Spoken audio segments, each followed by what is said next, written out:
وصدق رسوله النبي الكريم ونحن على ذلك لمن الشاهدين والشاكرين والحمد لله رب العالمين. حضرات، اللہ کا یہ بہت بڑا احسان کہ اس نے ہمیں رمضان جیسا مبارک مہینہ نصیب کیا، اور بھی زیادہ احسان کہ اس نے شب قدر جیسی راتیں ہمیں عطا کی، اور اس کا اتنا بڑا احسان کہ آج ہی ہمارا قرآن مکمل ہوا ہے. آج کی رات، سبحان اللہ. آج کی رات کے بارے میں حضور فرماتے ہیں کہ جو شخص لیلۃ القدر پائے اور ثواب کی نیت سے وہ عبادت کرے تو اللہ اس کے پچھلے تمام گناہوں کو بخش دیتا ہے. سبحان اللہ. اور امام اعظم کا موقف یہی ہے کہ لیلۃ القدر کی جو رات ہے وہ 27ویں ہی رات ہے، اور حضرت بایزید بستامی خود فرماتے ہیں کہ میں نے اپنے زندگی میں 2 لیلۃ القدر پائی اور دونوں ہی 27ویں رات کو پائی ہے. اور حضرت غوث اعظم رضی اللہ تعالی عنہ، تمام اولیاء کے سردار، آپ کا بھی یہی قول ہے کہ لیلۃ القدر 27ویں کی شب ہی کو ہے. تو حضرات، آج ہی وہ رات ہے جس رات کے بارے میں یہ آتا ہے کہ اگر آج کوئی بھی بندہ اپنے رب سے کوئی بھی چیز مانگ لے، چاہے وہ گناہوں سے اپنی معافی مانگ لے، چاہے وہ اپنے والدین کی مغفرت مانگ لے، چاہے وہ اپنے کاروبار میں ترقی مانگ لے، چاہے وہ اپنے لیے نیک صالح اولاد مانگ لے، چاہے وہ اپنے لیے اچھا گھر مانگ لے، جو کچھ بھی مانگ لے، آج جو کچھ بھی وہ مانگے گا تو پروردگار اس کی تمام دعاؤں کو قبول کرے گا. سبحان اللہ. آج کی وہ رات ہے حضرات، آج کی وہ رات جس کے بارے میں قرآن فرماتا ہے لیلۃ القدر خیر من الف شہر، کہ لیلۃ القدر کی ایک رات 1000 مہینوں کی راتوں سے افضل ہے. 1000 مہینوں کی راتوں سے. اندازہ لگائیے کہ اس رات کے مختصر حصے میں اگر انسان عبادت کر لے اللہ کی تو اللہ اسے 1000 مہینوں کی راتوں سے زیادہ نیکی عطا کرتا ہے.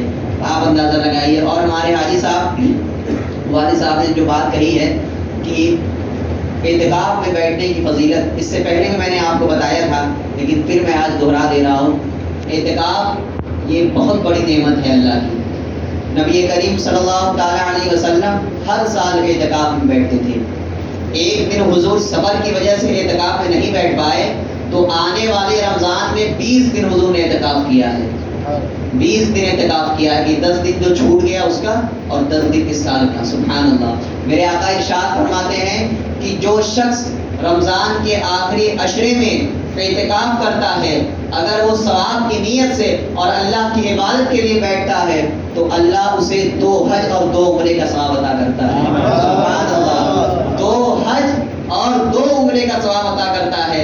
اگر آپ رمضان کے آخری عشرے میں صرف ثواب کی نیت سے اور فقط اللہ کی عبادت کے لیے اگر مسجد میں بیٹھ کر قیام کر لیں، مسجد میں عبادتیں کریں، تو سوچیے آپ کو اپنے محلے کی مسجد میں بیٹھے بیٹھے پروردگار 2 حج اور 2 عمرے کا ثواب عطا کرتا ہے. سبحان اللہ. اندازہ لگائیے. اور اعتکاف کا حکم کیا ہے یہ سنیے. اعتکاف سنت مؤکدہ علی الکفایہ ہے، یعنی کہ اگر اس محلے میں سے کوئی بھی شخص اعتکاف میں نہیں بیٹھا تو پورے محلے والے گناہگار ہوں گے. اگر اس محلے سے ایک بھی شخص بیٹھ گیا تو سب بری الذمہ ہوں گے. اس کا مطلب یہ نہیں کہ صرف ایک ہی بیٹھے باقی لوگ نہ بیٹھے. حضرات، اعتکاف یہ بہت بڑی دولت ہے. یقین مانیے جب بندہ اعتکاف کرتا ہے تو جب اس کے منہ زبان سے کوئی بات نکلتی ہے پروردگار اس کی ہر آرزو کو قبول کرتا ہے. وہ اپنے رب سے جو کچھ مانگتا ہے اعتکاف میں بیٹھ کر پروردگار کبھی اس کو خالی نہیں کرتا.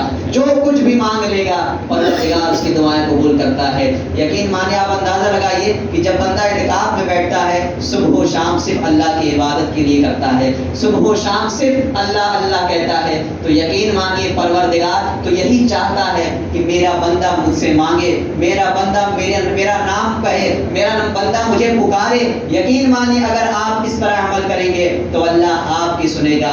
آج ہمارے یہاں معاملہ یہ ہے کہ ہم سوچتے ہیں کہ صرف دعاؤں کے لیے حافظ صاحب سے کہتے ہیں، دعاؤں کے لیے عالم صاحب سے کہتے ہیں. یقین مانیے اگر وہ میرا رب ہے تو آپ کا بھی رب ہے. آپ بھی تو آئیے اس کی بارگاہ میں، آپ بھی تو گڑگڑائیے اس سے، آپ بھی تو کچھ مانگیے اس سے. یقین مانیے اگر سچے دل سے آپ اس سے مانگ لیں گے تو پروردگار آپ کی دعائیں بھی قبول کرے گا، جیسے وہ ہماری دعائیں قبول کرتا چاہتا ہے یقین مانیے وہ آپ کی بھی دعائیں قبول کرے گا. جیسے ہم اس کے بندے ہیں ویسے آپ بھی اس کے بندے ہیں. تو آپ یہ مت سوچئے اپنے آپ کو احساس کمتری کا شکار ہرگز مت سمجھیے گا کہ اللہ ہماری دعائیں قبول نہیں کرے گا. بس شرط یہ ہے کہ آپ سچے دل سے اس سے مانگیے, سچے دل سے مانگیے اور اس کی عبادت کر کے مانگیے. اس کے بعد دیکھیے اللہ آپ کی ساری دعائیں قبول کرے گا. آج خیر تقریر کرنے کا ارادہ تو نہیں ہے, بس کچھ باتیں میں آپ سے کہنا چاہتا ہوں کہ تقریباً پورے مہینے میں نے تقریر کی ہے. شاید کچھ دن میں نہیں آ پایا ہوں طبیعت خراب کی وجہ سے, میں آپ سے معافی مانگنا چاہتا ہوں. لیکن آپ اندازہ لگائیے کہ رمضان گزر گیا, ہم نے کتنی باتیں سنی ہیں, کتنی باتوں پر عمل کیا ہے, اور آنے والے غیر رمضان میں ہمارا عمل کیسا ہوگا. تب پتہ چلے گا کہ ہاں آپ نے رمضان کیسے گزارا ہے, تب پتہ چلے گا کہ آپ نے روزوں کو کیسے گزارا ہے. اگر آپ ٹھیک اسی طرح ابھی رمضان ختم ہوا اپنی مسجدوں کو خالی چھوڑ دیں گے, پھر یقین مانیے رمضان سے آپ نے کوئی فائدہ نہیں اٹھایا ہے, رمضان سے آپ نے کوئی بھی نور نہیں لیا ہے, رمضان سے آپ نے کچھ بھی نہیں سیکھا ہے. یقین مانیے اگر بندہ رمضان کے بعد بھی مسجدوں کو آباد کرتا ہے تب سمجھ جائیے کہ پروردگار نے ہمارے روزوں کو قبول کر لیا ہے, اس نے ہماری عبادتوں کو قبول کر لیا ہے. تبھی تو وہ چاہتا ہے کہ میرا بندہ میری بارگاہ میں آئے. آج لوگ سوچتے ہیں کہ اللہ اگر ہم سے ناراض ہو گیا تو کیا ہم سے کاروبار چھین لے گا. ایسا ہرگز نہیں. اللہ اگر ناراض ہوتا ہے کبھی آپ سے آپ کا کاروبار نہیں چھینتا.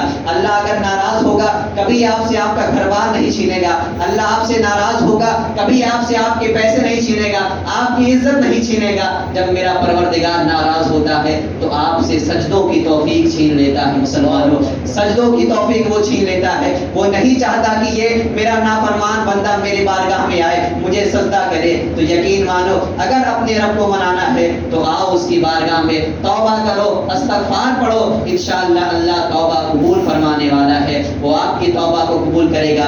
یقین مانیے یہ زندگی اور کچھ بھی نہیں ہے. قرآن ارشاد فرماتا ہے وَمَا الْحَيَاةُ الدُّنْيَا إِلَّا مَتَاعُ الْغُرُورِ, کہ یہ زندگی جو لوگ دنیا میں جی رہے ہیں یہ کچھ بھی نہیں ہے, یہ ایک مٹی کی طرح ہے, ختم ہو جائے گی, اس سے کچھ بھی نہیں حاصل ہونے والا ہے. اگر اصل زندگی ہماری یہی ہے کہ بروز قیامت ہم اٹھیں گے جہاں حساب و کتاب ہمارا ہوگا. آج تو ہم امتحان میں ہیں. یہ زندگی مومن کے لیے ایک امتحان ہے کہ ہم یہاں امتحان ایک دے رہے ہیں, اس کا رزلٹ ہم کو بروز قیامت ملے گا کہ ہم نے کیسے اس امتحان میں اپنے دن کو گزارا ہے, کیسے ہم نے اپنی راتیں گزاری ہیں, کیسے ہم نے اپنا رمضان گزارا ہے, کیسے ہم نے اپنے عام دنوں کو گزارا ہے. یہی سب وہاں جائے گا, اس کے علاوہ آپ کچھ بھی نہ جائے گا یہاں سے. آج تو لوگ سوچتے ہیں کہ کل جو ہوگا دیکھا جائے گا, لیکن یاد رکھیے کل قیامت کا وہ دن ہوگا جب آپ سب کوئی وہاں موجود ہوں گے, میں بھی وہاں موجود ہوں گا. تب بندہ عرض کرے گا کہ کاش دنیا میں تھوڑی عبادتیں کر لیتا, کاش دنیا میں کچھ نیکیاں کر لیتا, کاش کچھ اور اللہ کی راہ میں خیرات کر دیتا, تو آج ہمارا یہ حال نہ ہوتا. میں آپ کو بتاؤں حضرت بہلول دانا کا ایک واقعہ. آپ فرماتے ہیں کہ آپ دریا کے کنارے, دریا دجلہ کے کنارے بیٹھے ہیں اور وہی ریت سے کچھ گھر بنا رہے تھے. اس کے بعد وہاں سے ملکہ کا گزر ہوا, وہاں کی ملکہ وہاں سے گزر رہی تھی. پوچھا بابا کیا کر رہے ہو؟ کہا جنت کے مکان بنا رہا ہوں. کہا کتنے میں بیچتے ہو؟ کہا 10 درہم میں بیچ رہا ہوں. تو ملکہ نے سوچا بابا تھوڑا پاگل ہے, بیوقوف لگتا ہے, کہہ رہا ہے جنت کا مکان بنا رہا ہوں, لاؤ اس کو کچھ پیسے دے دیتی ہوں. تو کہا لو بابا 10 اشرفیاں دیتی ہوں تو مجھے یہ مکان بیچ دو. کہا ٹھیک ہے لے لو چلی جاؤ. ملکہ چلی گئی. اب رات میں بادشاہ نے ایک خواب دیکھا. خواب میں کیا دیکھتا ہے کہ وہ جنت میں داخل ہو گیا. جنت میں داخل ہو کے جاتا ہے اور دیکھتا ہے کہ ایک بڑا ہی عالی شان مکان کھڑا ہوا ہے جس پر اس کے ملکہ کا نام لکھا ہوا ہے. جب وہ وہاں پر جاتا ہے اس دروازے کے پاس کھڑا ہوتا ہے, اندر جانے لگتا ہے. سپاہی اسے روک دیتے ہیں, رک جاؤ رک جاؤ, اندر تم نہیں جا سکتے. کہا کیوں نہیں جا سکتے؟ کہا کہ یہ ملکہ کا گھر ہے, صرف ملکہ ہی اس میں جا سکتی ہے, بادشاہ نہیں جا سکتا ہے. اب بادشاہ پریشان حال, اس کی نیند ٹوٹ گئی. اب وہ اچانک رات میں اٹھا, فوراً اپنی بیوی کے پاس جاتا ہے, پوچھتا ہے تم بتاؤ تم نے کوئی اچھا عمل کیا, کوئی نیک عمل کیا ہے؟ کہا نہیں میں نے کوئی نیک عمل نہیں کیا ہے, میں بس روز نمازیں پڑھتی ہوں, اللہ سے دعائیں کرتی ہوں, اس کے علاوہ میرے پاس کوئی عمل نہیں ہے. کہا نہیں بتاؤ تم نے کوئی بھی ایسا نیا کام کیا ہو؟ تو کہا کہ ہاں صبح میں دریائے دجلہ کے کنارے سے جا رہی تھی تو دیکھا کہ بہلول دانا بیٹھے ہیں, وہ ریت سے گھر بنا رہے تھے اور کہہ رہے تھے یہ جنت کا مکان ہے, اور وہ کہہ رہے تھے یہ جنت کا مکان ہے. تو بابا نے سوچا کچھ دن پہلے ہی یہ حادثہ اس بادشاہ کے ساتھ بھی ہوا تھا کہ حضرت بہلول دانا ٹھیک اسی طرح ریت کا مکان بنا رہے تھے اور کہہ رہے تھے کہ یہ لو بادشاہ یہ جنت کا مکان ہے، لیکن بادشاہ نے ان کی بات نہ مانی، وہ مسکرا کر چلا گیا۔ اب بادشاہ کو حیرت ہوئی، پریشان ہوئی کہ ارے یار میں نے تو اتنا اچھا چانس چھوڑ دیا، اب کل میں پھر جاؤں گا وہاں پر بہلول دانا سے پھر وہ مکان خرید لوں گا۔ اب جب کل وہ بادشاہ پہنچا دریا کے کنارے، حضرت بہلول دانا ٹھیک اسی طرح ریت کا مکان بنا رہے تھے، تو بادشاہ نے کہا بہلول کیا کر رہے ہو؟ کہا کہ بادشاہ میں جنت کے مکان بنا رہا ہوں۔ کہا کتنے میں بیچتے ہو؟ کہا کہ تمہاری آدھی حکومت چاہیے، آدھی حکومت چاہیے۔ تو بادشاہ نے کہا بہلول کل تو تم 10 اشرفیوں میں بیچ رہے تھے، تو کہا بادشاہ کل تم دیکھ کر نہیں آئے تھے، آج تم دیکھ کر آئے ہو جنت میں مکان، اب تمہارے لیے آدھی حکومت دینی پڑے گی۔ تو مسلمانوں یہی ہمارا حال ہوگا کہ آج تو ہم نے کچھ دیکھا نہیں ہے، لیکن جب بروز قیامت دیکھیں گے تو ہم بھی اسی طرح رش کریں گے کہ کاش دنیا میں کچھ اچھے کام کر لیے ہوتے، کاش دنیا میں کچھ اللہ کی عبادتیں کر لی ہوتی، کاش اور نیکیاں کر لی ہوتی، تو آج ہمارا یہ حال نہ ہوتا۔ مسلمانوں یقین مانو آج ہمارے اپنی دین سے دوری جو ہوئی ہے، یہی ہمارا معاملہ یہ ہے کہ ہم جگہ جگہ رسوا ہو رہے ہیں، جگہ جگہ ہمارے جا رہے ہیں۔ یقین مانو آج بھی وقت ہے اپنے رب کی جانب لوٹ آؤ۔ میں نے یہاں پوچھا مؤذن صاحب سے کہ یہ بتائیے غیر رمضان میں مسجد کا کیا حال ہوتا ہے؟ مجھے سن کر بڑا ہی افسوس ہوا کہ اللہ اکبر یہ حال ہے مسجد کا۔ مؤذن صاحب فرماتے ہیں کبھی کبھی حال ایسا ہوتا ہے کہ صرف 2-3 لوگ نماز پڑھنے آتے ہیں۔ اللہ اکبر، آپ اندازہ لگائیے اگر آپ اس محلے میں رہنے والے ہیں تو سوچئے، اندازہ لگائیے، آپ کو پتا ہے مسجد کی دیواریں اس شخص پر لعنت بھیجتی ہیں جو مسجدوں کو سنا چھوڑ دیتے ہیں، جو مسجدوں کو غیر آباد کر دیتے ہیں، اور جو لوگ مسجدوں کو آباد کرتے ہیں یہ مسجد کی دیواریں ان کے لیے اللہ کی بارگاہ میں دعا کرتی ہیں کہ مولا اس شخص نے تیرے گھر کو آباد کیا ہے، مولا تو اس کی زندگی کو آباد کر دینا، مولا تو اس کی زندگی کو اچھا بنا دینا، نیک کر دینا، یہ دنیا میں رہے تو سکون کے ساتھ رہے۔ بس آج یہی بتانا مقصد تھا مسلمانوں، آج کی رات بڑی فضیلت والی رات ہے، آج کی رات جو بھی مانگیں گے پروردگار قبول کرے گا۔ اور ہمارے حاجی صاحب جو بیٹھے ہیں آپ بھی ان سے دعائیں لیں، اللہ ان کی دعائیں قبول کرے گا۔ یہ اللہ کی رضا کے لیے اعتکاف میں بیٹھے ہیں، یہ حضور کی اس سنت پر عمل کر رہے ہیں جس پر میرے آقا نے ہمیشہ فرمائی ہے، تو ان سے دعا بھی لیں۔ اور ساتھ ہی ساتھ اب بھی بہت وقت ہے، میں زیادہ ٹائم نہیں لوں گا، آپ لوگ بھی اللہ کی بارگاہ میں دعا کریں، نفل نمازیں پڑھیں، قرآن کی تلاوت کریں، اس کی بارگاہ میں گڑ گڑا کر روئیں اور مانگیں جو کچھ مانگنا ہے۔ آج انشاءاللہ آج اسے مانگیے، آپ کی دعائیں قبول کرے گا۔ اور ہو سکتا ہے انشاءاللہ کل میری صبح ٹرین ہے، میں چلا جاؤں گا۔ میں کچھ باتیں آپ سے کہنا چاہتا ہوں کہ یہاں کے لوگوں کا بڑا ہی احسان ہے مجھ پر کہ آپ لوگوں نے مجھے دوبارہ پھر سے یہاں بلایا ہے، سبحان اللہ۔ یہاں میں یقین مانو پچھلے سال جب آیا تو مجھے بڑا ڈر لگ رہا تھا کیسے اتنی دور رہوں گا، کیسے کیا حال ہوگا، لیکن جب یہاں پر آیا اور دیکھا کہ یہاں کے لوگوں کی محبت، یقین مانیے ایسی محبت ہماری یوپی میں علماء کو نہیں ملتی ہے، وہاں حفاظ کو ایسی محبت نہیں ملتی جیسے یہاں کے لوگ دیتے ہیں۔ یہاں پر چند حضرات ایسے ہیں جو میرے ساتھ اتنے گھل مل گئے ہیں، ان میں سے ہمارے صدر صاحب ہیں، ہمارے والد صاحب یہاں بیٹھے ہیں، ہمارے کیشیئر صاحب بیٹھے ہیں جو روز مجھے لے جاتے ہیں بازار چائے پلانے کے لیے، صدر صاحب روز مجھے اپنے گھر لے کر جاتے ہیں، اور بھی ہمارے مسجد کے جتنے بھی حضرات ہیں، ہمارے امام صاحب، ہمارے مؤذن صاحب، ہمارے حاجی صاحب، ہمارے سیکریٹری صاحب، یہ لوگ اتنے اچھے سے مجھ سے ملتے ہیں۔ یقین مانی میں شام سے بہت ہی پریشان ہوں، کیشیئر صاحب مجھ سے پوچھے تھے حافظ صاحب کیا ہوا ہے، طبیعت نہیں ٹھیک ہے؟ میں کہا نہیں طبیعت ٹھیک ہے، بس طبیعت عجیب سے گھبراہٹ سی ہو رہی ہے، ایک مجھے اچھا نہیں لگ رہا کہ میں کل یہاں سے چلا جاؤں گا، آپ لوگ سے جدا ہو جاؤں گا۔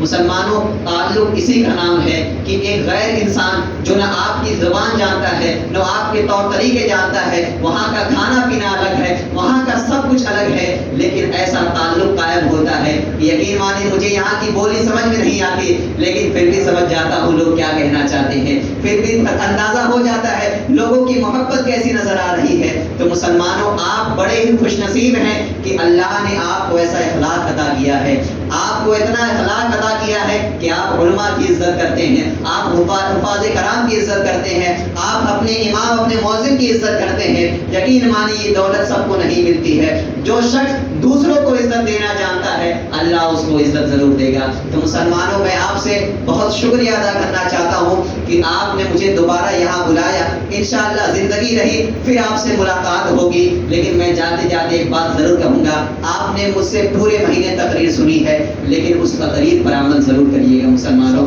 اس پر ضرور عمل کریے گا، اپنی مسجدوں کو خالی مت چھوڑیے گا، غیر رمضان میں بھی اس مسجدوں کو بھریے۔ آپ دیکھیے اگر آپ کی مسجدیں بھری رہیں گی تو انشاءاللہ آپ کے پورے محلے میں سکون رہے گا، آپ کا پورا محلہ آباد رہے گا، اللہ کی رحمت ہمیشہ آپ پر پڑتی رہے گی، اللہ اپنے رحم و کرم کی بارش ہمیشہ آپ پر ڈالتا رہے گا۔ لیکن اگر آپ پھر دین سے دور ہوئے، اگر آپ مسجدوں سے دور ہوئے تو یقین مانیے کہ آپ پریشان ہی رہیں گے، آپ کو سکون نہیں مل سکتا۔ سکون ملتا ہے تو صرف اور صرف میرے رب کے ذکر سے ملتا ہے۔ اللہ قرآن میں ارشاد فرماتا ہے الا بذکر اللہ تطمئن القلوب، اگر دل کو سکون چاہیے تو اللہ کا ذکر کرو، اگر دل کو سکون چاہیے تو پروردگار کا ذکر کرو، یقین مانو اگر اس کا ذکر کرو گے تو آپ کو وہ قلبی سکون عطا ملے گا، قلبی سکون ملے گا جو آپ کو دنیا کے کسی خطے میں نہیں مل سکتا۔ مسلمانوں وقت بہت ہو رہا ہے، لوگ آپ یہاں سے گھر مت جائیے گا، اور سبحان اللہ صبح سحری کا بھی انتظام ہے،